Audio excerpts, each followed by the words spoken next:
We could talk. We could talk about that actually, because that's technically it's technically a movie that's coming out. Like, uh, I think that's kind of this is kind of the first time that we're talking about trailers and what we've been watching. So, Ryan, this is kind of like you're popping my cherry right now. Pop cherry on what we've been watching. But yeah, that Mario trailer. That Mario trailer. Would it like that's insane. Like Well, I'm here's the thing. I'm looking forward to the movie. I really am. I honestly feel like I know the movie from point A to point B, and a lot of the things like, oh shit, they got this in there. I feel like it's probably more than likely already in the trailer by now. I mm-hmm. mean, I can't say that. I haven't seen the movie. Maybe they're gonna drop some big bombshells, and it shouldn't just be like an Easter egg hunt or point out or a Yoshi egg hunt in this case, or like point out like, oh, they got that power up, they got that character. It shouldn't be that, but I think Mario is something that's very easy to drop it in there and move on because that's kind of how the game works in some way. Yeah, I think Nintendo is definitely learning a lot from Sega, like what they're doing with Sonic, and they're it's kind of like what it's you said a lot on Old Man Orange, like Sega does what Nintendo don't. Like, well, the Nintendo is doing what Sega already did and stuff like that. So I I don't know. I think it looks perfectly fine. Like Illumination is really great. Is like I know you're not a big fan of like the Minions movies and Despicable Me, but like those movies have always shown like really a big technical promise. Like when it comes to digital animation, and they're really. I think they're really like all they're kind of showing their muscles on like what they can do there. I don't know. I'm super excited about it. But let's talk about the elephant in the room. Chris Pratt as Mario is Well, I'll be 100% honest. Going off the Illumination thing, not to stay on that too long. I yeah. don't hate Illumination. I hate the Minions, but like the first Despicable Me, I thought was good. And there's been another like um, Illumination movie I saw here or there. It was like, oh, that was all right, you know. But I think with Mario, they got people our age working on that movie, and it shows. And I think they actually give a shit rather than it's being one or two people's vision. Like, all right, let's make this thing happen. You got a bunch of people working on it who really know the stuff and they're trying everything I think they also don't want to be the people who fucked up the Mario movie for the second time. No, no wrong. I love the original Mario movie unironically. I know it's flawed, but I genuinely love that movie for different reasons. But however, I understand that they don't want to be viewed as the people who fucked it up again.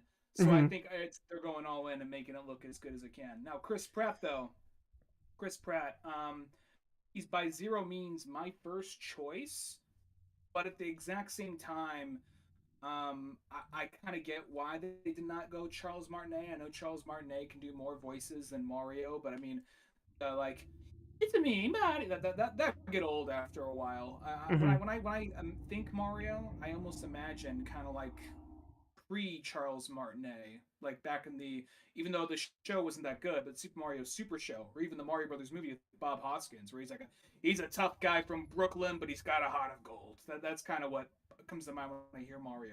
When I Mm-hmm. think of how Mario sounds. Yeah, I understand why Charles Martinet is not in it too, just because like it's like a marketing thing because people know who Chris Pratt is, and they're like Nintendo's gonna want as many people to go see this movie as possible. More people are gonna want to go see a movie. Unfortunately, more people are gonna want to see like Chris Pratt as Mario as then because people know who Chris Pratt is. Not a lot of people know who Charles Martinet is, other than people like you and me. So it's like I understand like who they're appealing to, and listening to Chris Pratt in this final trailer, I don't really think he's like all that bad. I think he's like just average. To be honest, it's like it's not like it's like I know Twitter likes to make everything the worst thing possible, but it, he's gonna be fine. He's not. He's gonna say like 3 words. Well, I noticed people been saying like they're kind of like hiding his voice in this trailer. I'm like, no, I don't think they're hiding his voice. I think he's talking about it as much as any main character does throughout like any movie trailer that comes to mind, to me at least. Like there's a lot happening. So and like something about it is going back to the movie itself. I mean, you can tell he's kind of putting on like a little bit of a Brooklyn accent, which is good, but it's not nothing amazing. But I mean, I'm not looking to be wowed by like a Mario voice. I'm looking to be taken back to like like I'll say I'm looking to be taken back to my childhood and also see some of the more updated newer games too, which would be kind of cool.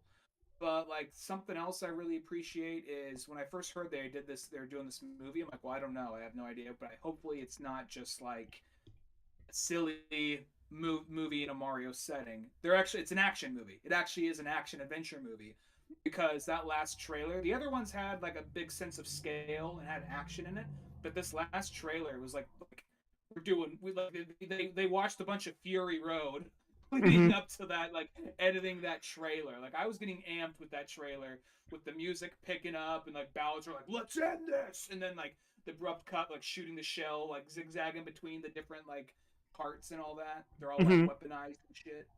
Yeah, I totally agree with you. I think that they totally nailed the tone of like other like action movies, and they're just kind of like paying homage to it. And it's I don't know. It's just Mario is already big, and I think this movie's going to be big too. But that's we're not going to be talking about Mario for the whole podcast. I just figured we get our people can have our thoughts on it.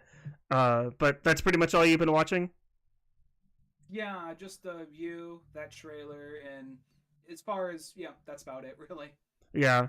I haven't really been watching much except for every single Scream movie. So I've been seeing your Instagram feed. yeah, yeah. Last week I think I mentioned that I watched 1, 2, and 3, and then this week in anticipation for Scream 6 that's out this weekend is I basically watched 4, 5, and 6, and I ranked every single one of those, and because I've never seen them before, and this franchise I wouldn't say it's like a complete home run like in my book. Like there's a lot of movies that I definitely like more than others, but I was totally surprised by pretty much every single movie like in this franchise, and I generally had a good time. And uh, I I will be on the Afternoon Tunes podcast tonight at 6 o'clock p.m.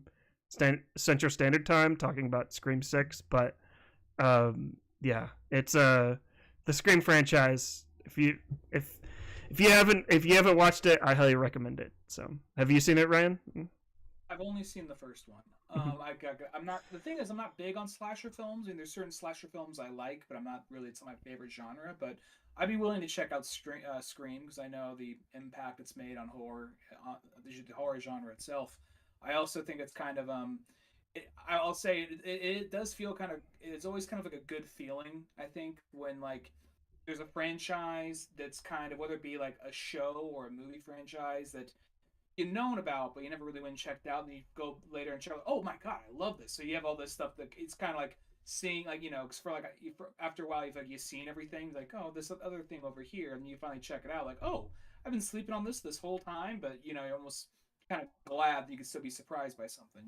Yeah, I totally agree with you about. I mentioned this on my Letterboxd review for pretty much every single Scream movie that I watched. Is is that uh, I liked the way they kind of like blended horror and comedy together, and the way that comedy kind of like builds onto the horror and makes it even more scarier. Because like for me, like I I don't usually like horror, and I don't usually like kind of run out to the theater to go see them. But like when it's done well, like I'll obviously run out and go see it. But like when like the movie is kind of like easing me in with like the comedy, and I'm like getting comfortable with it, and then all of a sudden here comes a jump scare. I think that's a really effective scare. That's like using jump scares like to its uh I know everyone hates jump scares, but that's adding comedy to it. That's where it kind of like uh that's where it benefits like the jump scare. like I hate jump scares too. I think every horror film is entitled to like 2 or 3 jump scares. But when it was that period where it's like just every PG-13 horror movie, like from like and even some R-rated ones from like late 2000s to like 2016, it was like a jump scare. Like every movie was just constant jump scares. You know what I mean? It just got kind Hmm. of old after a while. And I like horror. I'm just not really big on slasher films, but there are other slasher films I like. And I think sometimes the thing, like you said, the things that kind of gave me willing to give more of a chance to horror was actually Shaun of the Dead, because that is a horror film.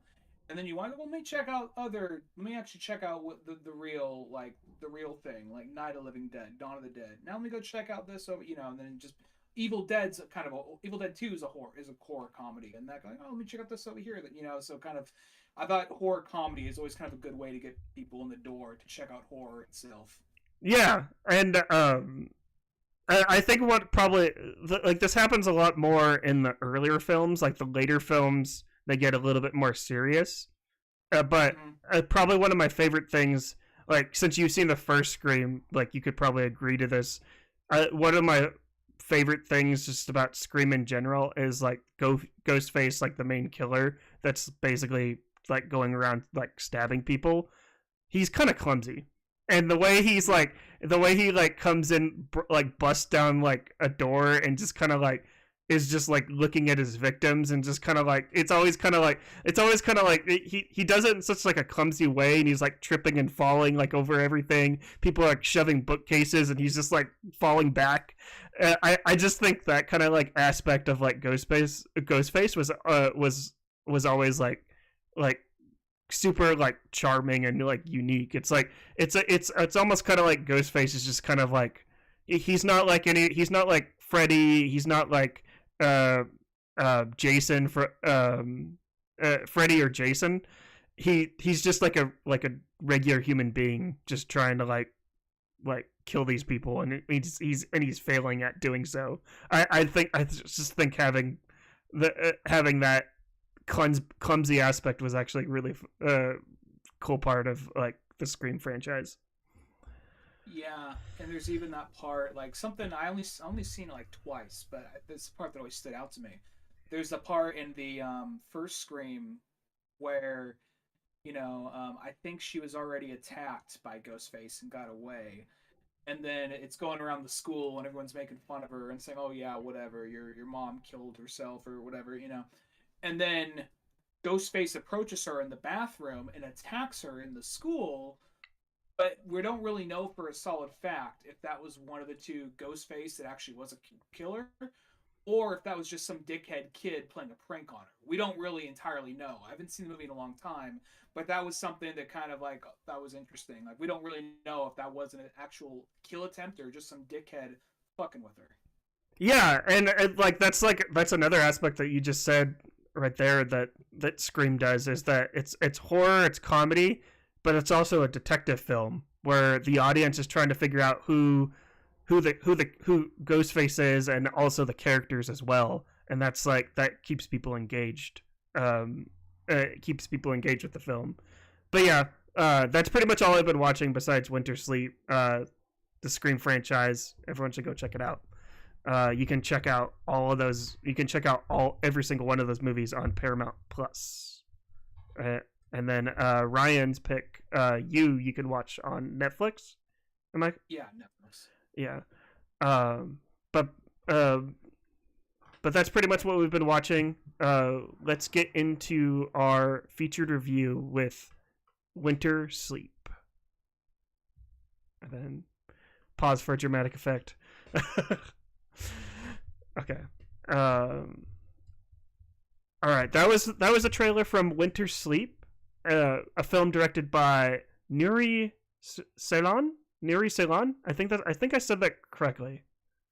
Uh, I'm always gonna butcher these, especially butcher these foreign names. So please, in the comments down below, correct me. So I'm just gonna read like the plot here from IMDb. Um, Aiden, a former actor, owns a mountaintop hotel in Cappadocia, as well as several properties which he rents out to local tenants. He leads a more idyllic life than most people around him in the region. Educated and wealthy, he spends his time writing columns for a local newspaper and researching the history of Turkish theater, of which he hopes to write a book someday. Ryan, what did you think of Winter Sleep? Well, I'll be 100% honest. I liked it. I didn't love it. I liked it. Um, we were talking about it did not feel like a short movie, but it did not feel like 3 hours and 15 minutes, if I have to be honest. Now, granted, I didn't watch it all in one go. I watched it like in two goes, so that probably helped. To be fair, though, even though I liked it, there's no reason this needs to be 3 hours and 15 minutes. I feel like we could have got to the point a little quicker for what does happen in the movie. Now maybe I'm just like an uneducated swine or something like that. Maybe the main character Aiden would look down on me. I mean, definitely. Let me look around this office for those who watch the video feed. But it's one of those things where I thought the questions and things was presenting were interesting, and I guess kind of the what's what I'm looking for, and I mean this in a very non condescending way, but the lack of the anticlimacticness of it, I think is actually kind of effective in some way because it makes it feel a little bit more realistic in some way, you know. I like that you said that because I think you hit the nail right on the head, and I mentioned this in my Letterboxd review.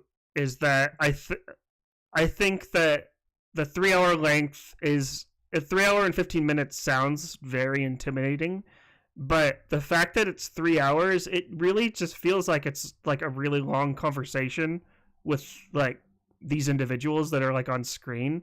And if you're like if you listen to the dialogue and you read the dialogue, obviously with English subtitles, you kind of like the dialogue is so realistic.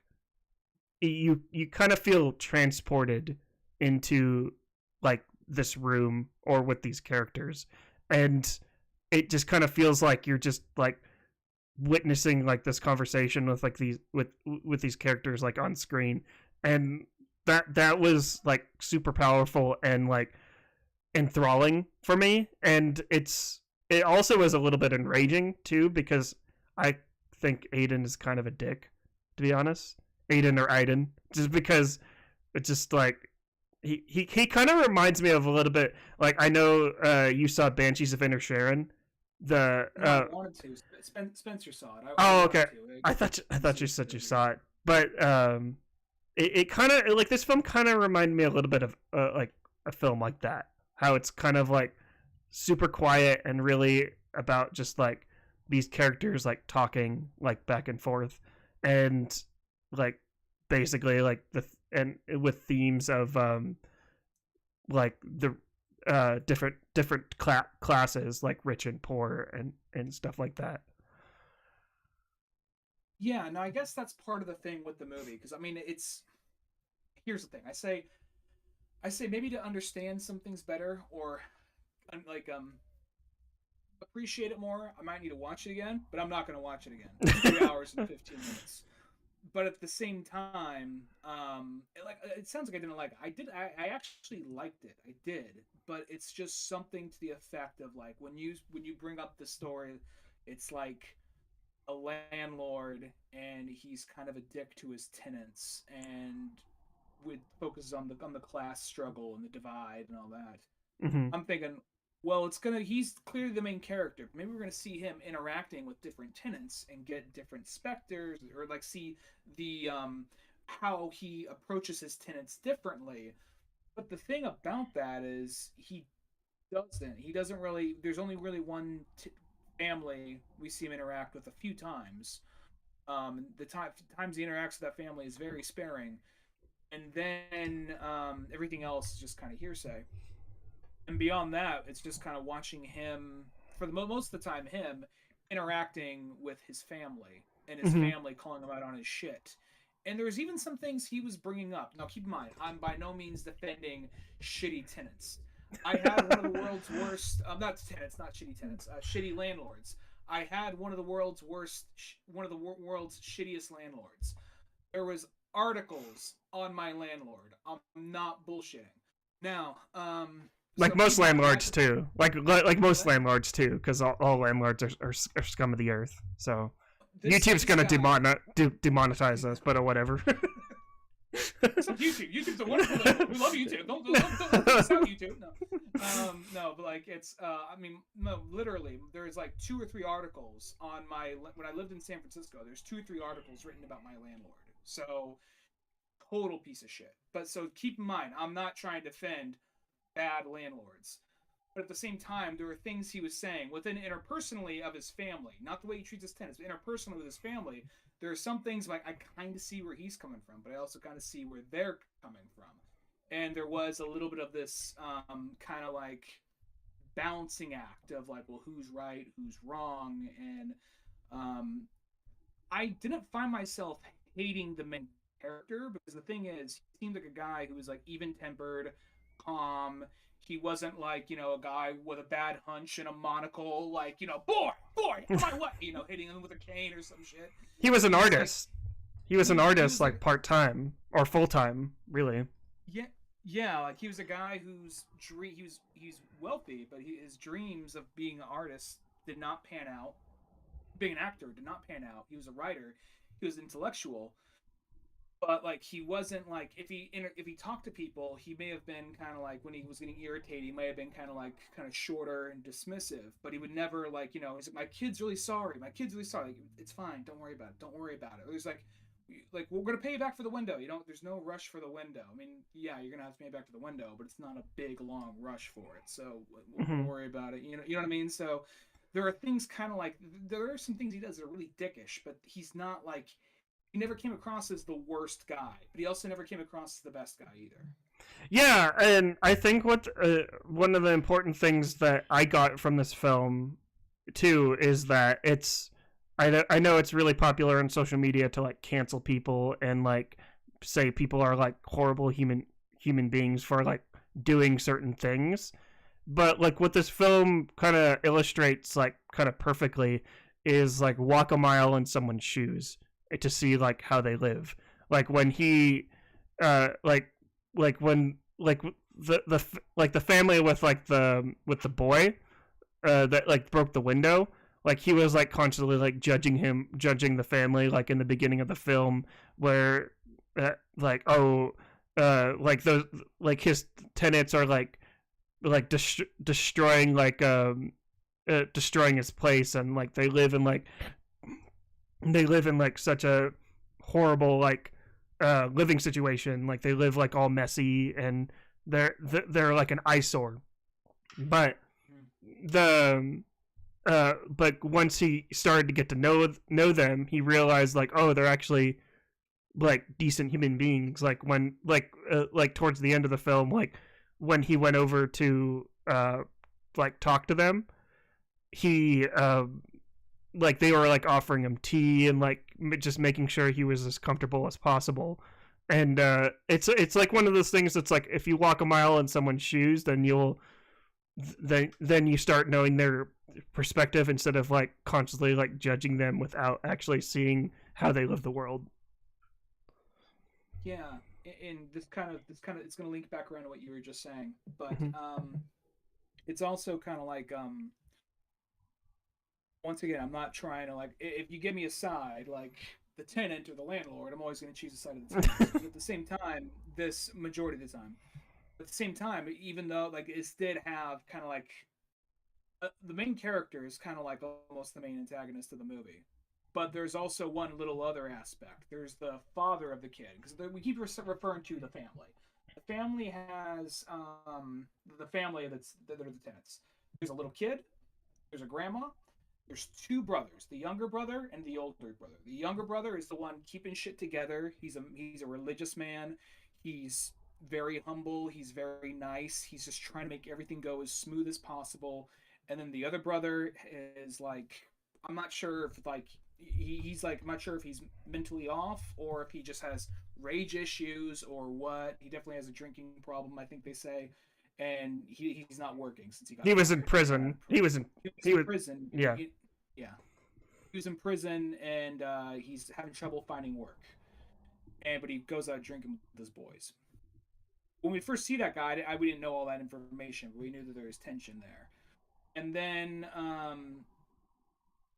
that guy is almost becomes kind of like, it kind of brings in like, I think the statement. Now we are jumping to the end here, but we may go to more details as of why later, just to work more up to it. But what that guy does near the end, it's like that shit's unforgivable.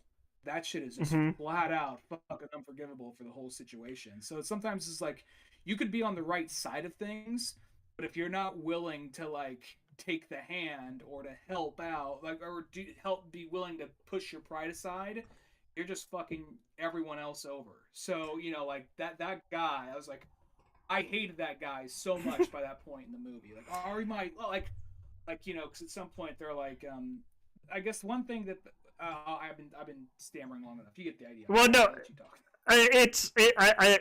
I know exactly what scene you're referring to, and I think what that scene was trying to illustrate was that like the entire time, like the younger wife of like Aiden, um of Aiden.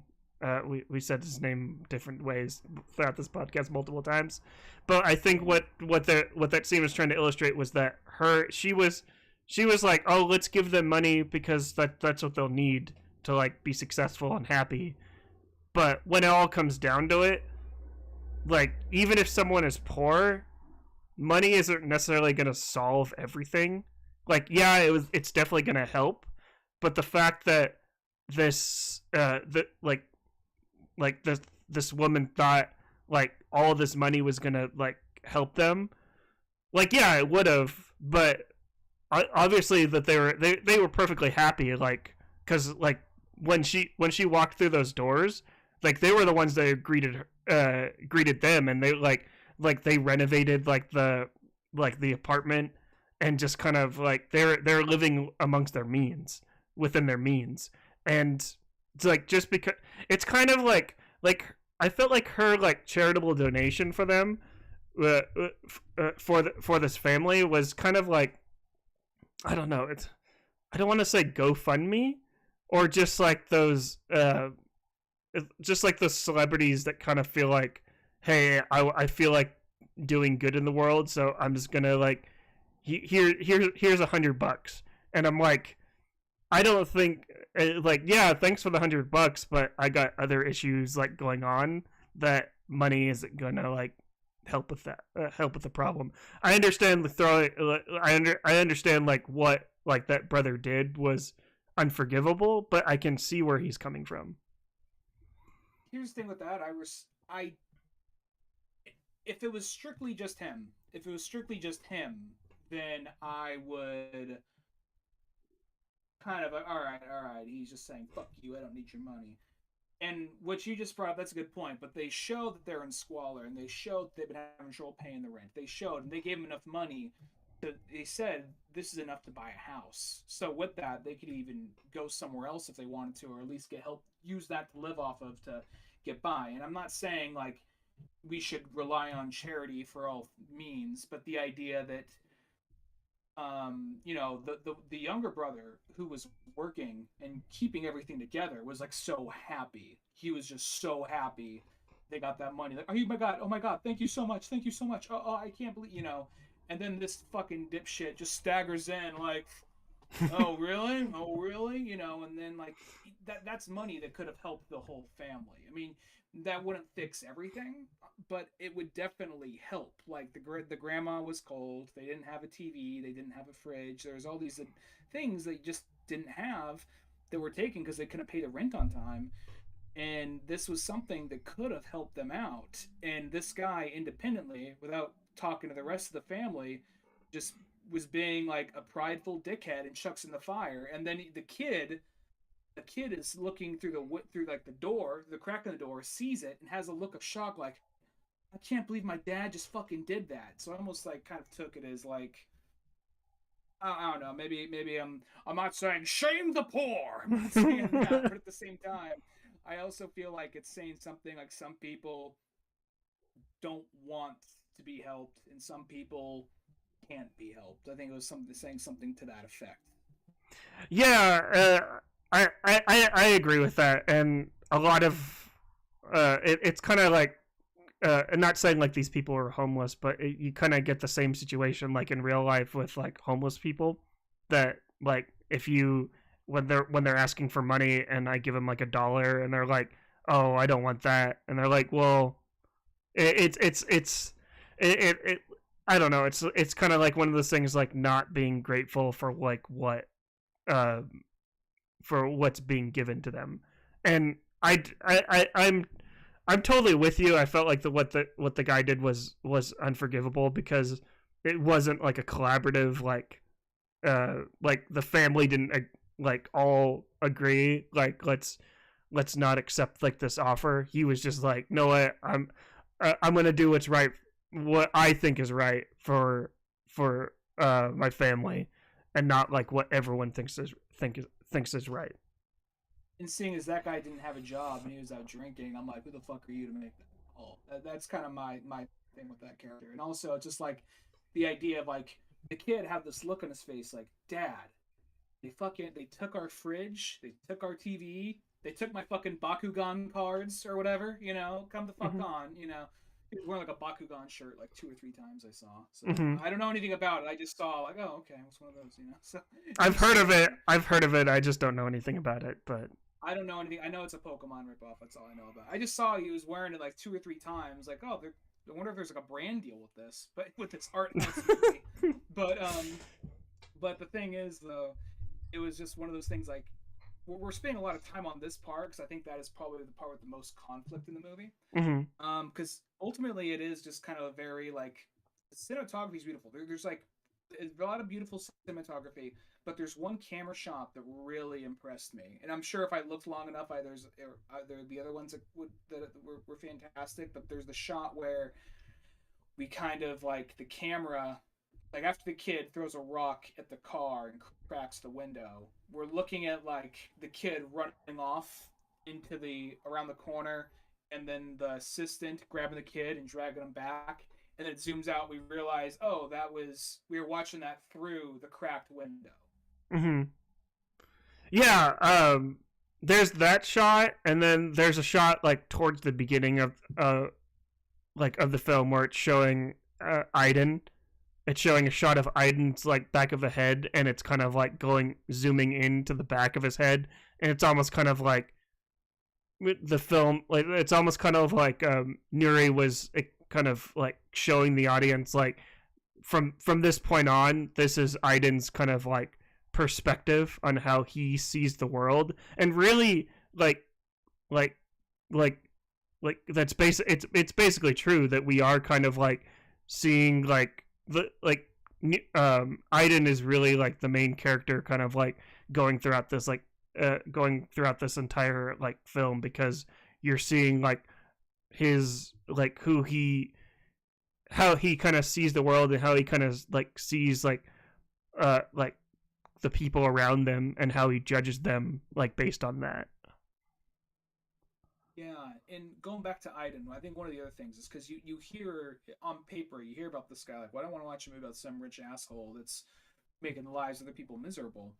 But then there's the small little things, like I couldn't at the top moment I couldn't think of anything, but there's like the moment like when the kid hits the car with the rock, and then they go and they grab the kid. The kid slipped and fell in the water, and I didn't check the kid like, are you hurt? Are you bruised up or anything? Like, all right, well let's just get you home. He's not like the assistant. It's all like, you little fucker, but Aiden's like kind of like, don't man, don't just it's just a window. We'll get him home and we'll tell him what happened. He's not a guy who's looking for conflict. And there's even that point of like, he might seem kind of cowardly, but then as the movie goes on, because there's that part where he's like, you talk to him, I'm gonna wait back here, and as someone goes on like, oh no, it's not that he's maybe he's a little cowardly, but it's not that he's super cowardly. It's just like he knows this guy's a crazy asshole. And he doesn't want to put up with his bullshit. At that moment, we understand why the dad's like that. But as it goes on, like, oh no, he's way more fucked up. Mm-hmm.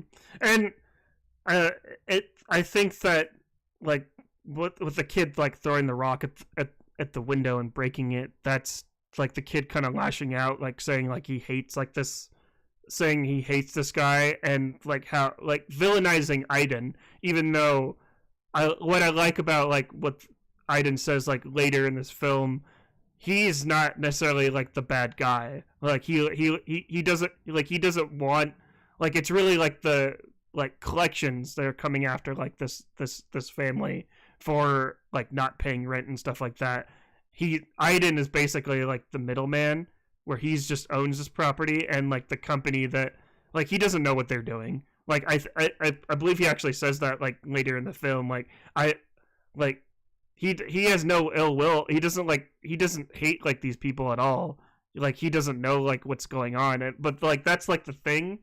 Like I don't want to get into like a huge like tangent about like how landlords are just like just terrible human beings, and just like the whole concept of like housing in like a capitalist system is just inhumane. But the fact that I didn't even know like what was going on like before like all this is troubling. That's why that was kind of enraging for me, like watching this film, just like seeing like all of like whenever I see like capitalism just presented horribly on screen, and how I know this is, and like it's just another example that capitalism is just like it doesn't suit everyone. uh I don't know, it just enraged me. Yeah, and that was the thing right there, because that's probably the number one thing that makes him, I guess, a little more of his own antagonist, or at least the antagonist of this movie, because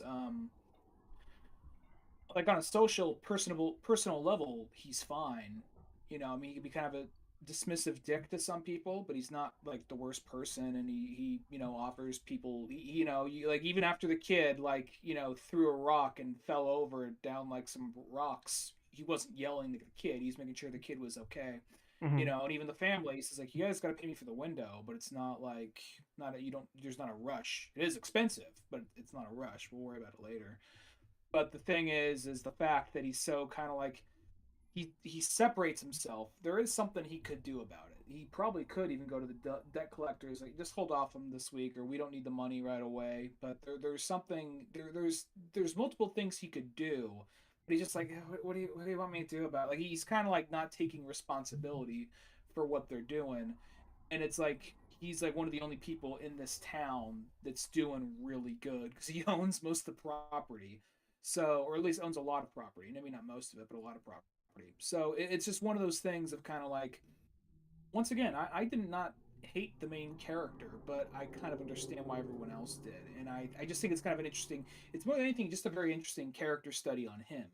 Now, because I do think it's interesting when like his family starts calling him out.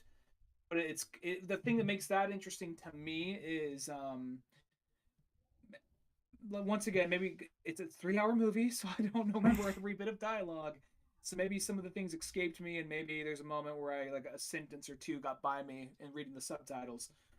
But in like a lot of personal aspects, like he seems like he's kind of like at home. He doesn't seem like he's entirely the bad guy. He seems like there's just kind of like miscommunication. Like maybe he's a little like full of himself. But like the sister is like, what do you really do? You do this, you do that, you tax all these people. Like, all right, well, what the fuck do? You sit on my couch all day and interrupt me while I write my fucking book. What do you fucking do? I'm Mm-hmm. sorry. When was the last time you had a job? When was the last time you paid rent? I never stopped having a job. Okay. Yeah, sure. I'm not in the coal mines, but at least I'm working one way or the other. And then like there's his. Initially, I'm not gonna lie, I thought that the wife was his daughter for a minute, and then through context in the conversation, like, oh, that's his wife. Oh, that's a big age difference. This shit's not gonna end well. Yeah, it's And the age difference is what really caught me off guard, just because I don't know. I'm just like it made me. This is the reason why I didn't like Aiden all that much, just because. It wasn't a good part of him. No.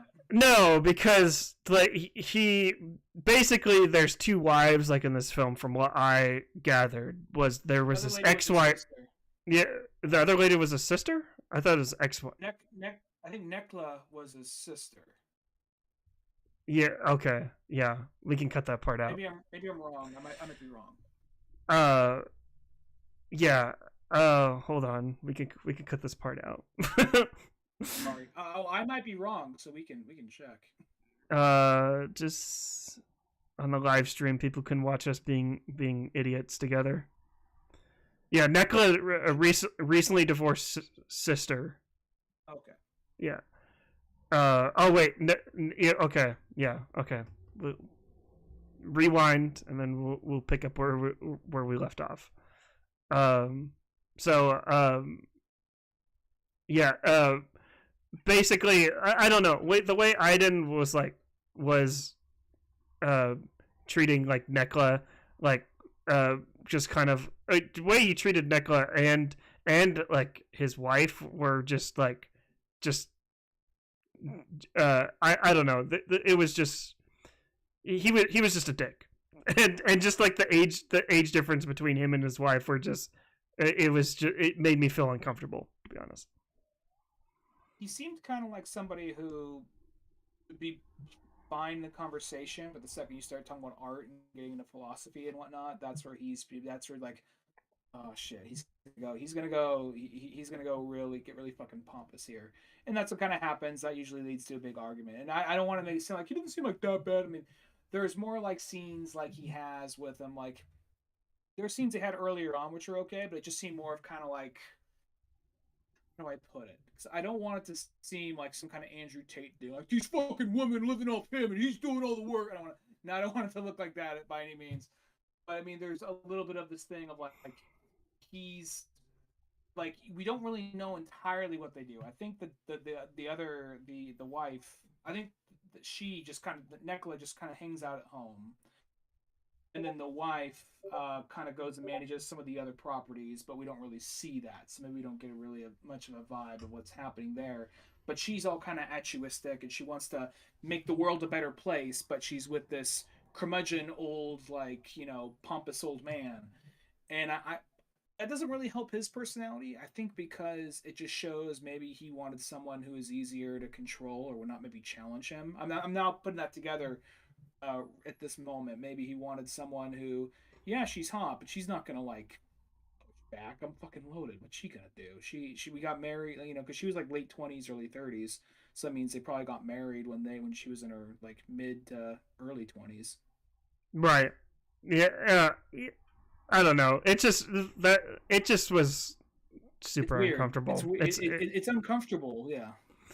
Yeah, but I don't know. Like, I wouldn't necessarily say like I liked this film. I just thought it was, I think, enthralling and kind of, and is a perfect way to describe it. Just because, like I said, like this film is long, but like I kind of felt myself kind of like checking my phone like every now and then. But every single time I was disengaged and I would like look up to like read dialogue, or like I heard something that was going on, like I started getting like invested like back into like this world, and like um it it's it was very easy to kind of like jump back in, like to kind of like go in and out.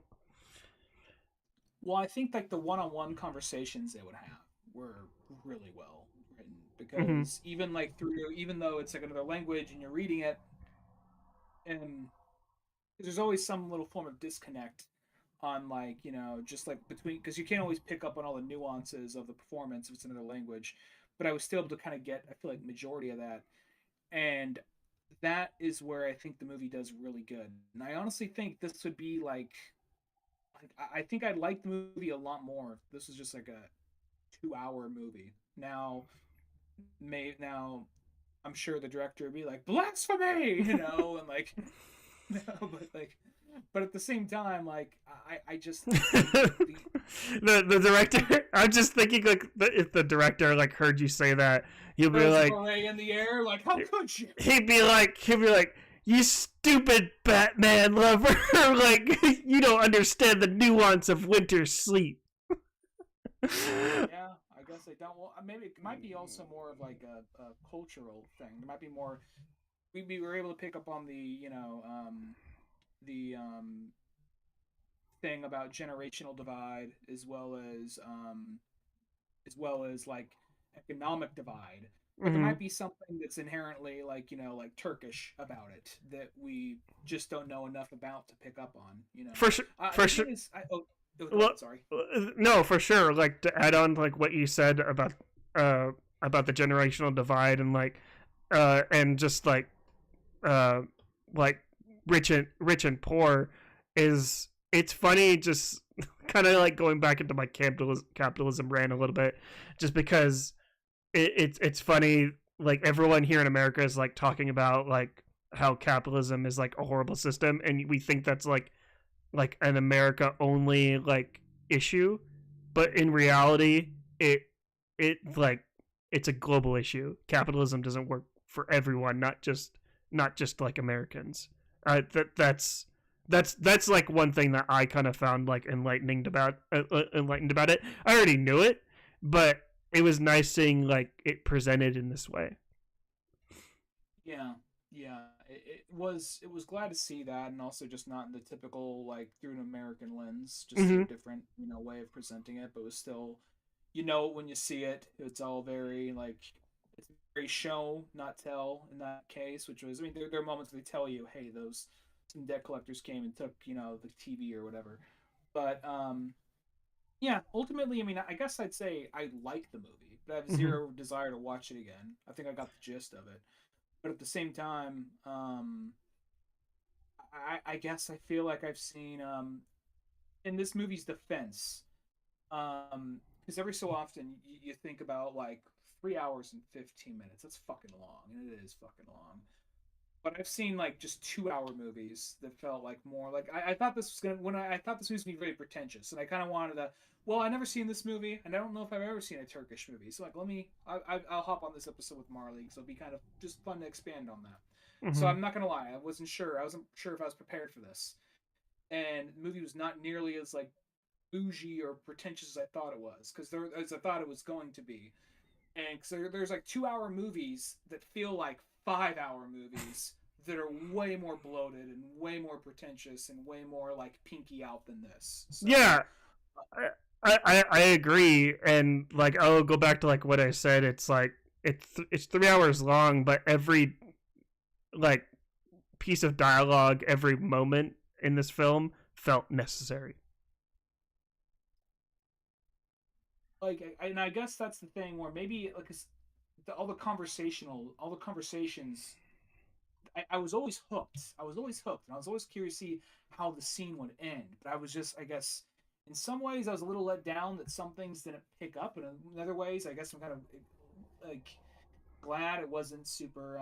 Like for a minute, I'm like, okay, so is he just gonna start bringing a bunch of tenants into and let them stay in the hotel since they have the room and or whatever, something to that effect? I'm like, that'd be a little kind of like little cheesy maybe or a little like unrealistic but No, no purple man's gonna come down from the sky and snap his fingers, and he's like, "Goodbye, yeah. capitalism."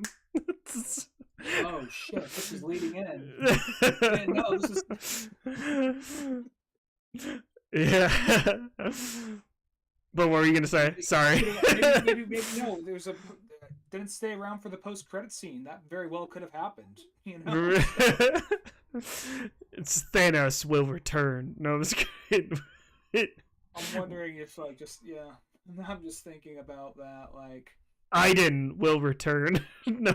I yeah no. But in all seriousness, this film was really well made, and little fun facts that I want to throw out there. It was adapted from a novella, The Wife, called from Anton Chekhov, and it took uh, it took a Ceylon I believe like 3 years to like write this entire screenplay, and he wrote it with his wife, and I thought that was an interesting fact. This film also won the Palme d'Or. That's one of the higher awards at Cannes, and it won that award in 2014. And yeah, other than that, those are the little fun facts that I had for that. But so and I enjoyed it. I wasn't in love with it, but I wasn't expecting to be in love with it, so I enjoyed it. And I just thought it was an interesting character study on this guy who's not the best person, but he's also not the worst person. But it's also, you do see him kind of change a little bit. I mean, by the end, he lets that horse go that he really wanted badly, and he keeps procrastinating on the book, and it implies that he's maybe going to fix things with his wife, possibly. Who knows? Mm-hmm. Yeah. But yeah, I give it 4 stars on Letterboxd. How many stars would you give this on? What I never really go on Letterboxd. What's the range of stars on Letterboxd you can give? 5 stars. 5 stars. I would give it 3.5. Mm-hmm. All right. But yeah, that was Winter Sleep. You can. How did you watch this? I rented it on Apple TV Plus. I did that too. Yeah. That was the only place I could find it. Yeah, it was 3. It's available via VOD on Apple TV Plus, anywhere where videos are on demand and stuff like that. But Brian, thank you for this conversation on Winter Sleep. Where could people find you online?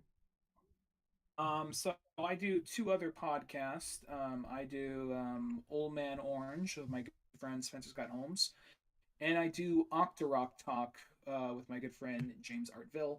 Octarock Talk's on a little bit of a hiatus, but Old Man Orange is kind of going on right now. We're in the middle of Mario March, where we're just covering obscure Mario stuff leading up to the Mario movie in April. And my Twitter handle is @DuniganRyan, and my Instagram handle is @Grit5. All the links will be posted in the description below, so go ahead and click those links and go check out what Ryan is doing.